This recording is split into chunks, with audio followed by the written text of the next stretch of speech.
இது 2 தொகுதி மிஸ் ஆகிடுச்சு. இது என் மனசில் ரொம்ப உறுத்தலாகவே இருக்குது. அந்த உறுத்தில் வரப்போகிற நாட்கள் நம்ம செஞ்சு ஆகணும். சமீபத்தில் நடைபெற்ற சட்டமன்ற கூட்டத்தொடரில் சிலர் மனசாட்சியின்றி நடந்து கொண்டதாக விமர்சித்த அமைச்சர் மரிய வில்சன் அடுத்த கூட்டத்தொடரின் போது ஊழல் பட்டியல் அடங்கிய ஆடிட்டிங் ரிப்போர்ட் ஒன்றை தங்கள் கட்சி வெளியிட உள்ளதாக தெரிவித்தார்.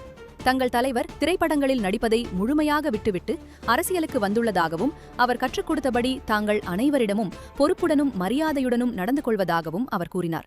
இங்கே 2 தொகுதி மிஸ் ஆகிடுச்சு. அது என் மனசில் ரொம்ப உறுத்தலாகவே இருக்குது. அந்த உறுத்தில் வரப்போகிற நாட்களை நம்ம செஞ்சு ஆகணும். அது ஏன்னா நான் வருத்தப்பட்டது உண்டு. இந்த சட்டமன்றம் 3 நாள் முன்னாடி ஒரு லாஸ்ட் செஷன் நடந்துச்சு, ஒரு 3 to 4 days. ஒரு மனசாட்சியே இல்லாதவங்க மாதிரி ஒருத்தர் பிஹேவ் பண்ணுவாங்க இல்லையா, அதை நான் பார்த்தேன்.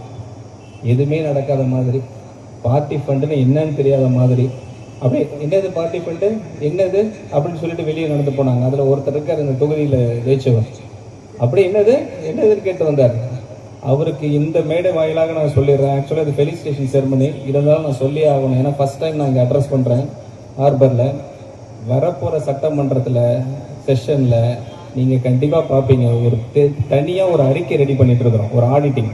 அந்த ஆடிட்டிங் ஃபைலை தாக்கல் பண்ணுறோம். அன்னைக்கு இருக்கு உங்களுக்கு அந்த ஊழல் பட்டியல் என்ன நடக்க போகுது உங்களுக்கு தெரியும். என்ன நடிப்பு, எங்கள் தலைவரே அந்த நடிப்பை விட்டுட்டு வந்துட்டாங்க. நீங்கள் என்ன நடிக்கிறீங்க? மரியாதை இல்லாமல் முதல்ல பேச கற்றுக்காதீங்க. முதல்ல மரியாதைன்னு என்னன்னு தெரியல, உங்கள் வளர்ப்பு அப்படி இருக்கு. எங்கள் தலைவர் ஒரு வார்த்தை அப்படியே அமைதியாக அழகாக ரெஸ்பான்சிவாக ரெஸ்பெக்ட்ஃபுல்லாக பேசுகிற தலைவர் எங்கள் தலைவர். எங்களுக்கெல்லாம் அப்படி தான் ட்ரைனிங் கொடுத்துருக்காரு.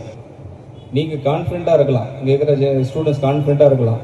எப்படி தமிழ்நாட்டில் 2026 ஒரு பெரிய மாற்றம் வந்துச்சோ, அதே மாதிரி இந்த நீட்டுக்கு பர்மனன்ட் சொல்யூஷன் 2029 லோக்சபா எலெக்ஷனில் நம்ம தலைவர் மூலமாக அது சாதிக்கக்கூடிய எல்லா பிளான்ஸ் போயிட்டுருக்கு.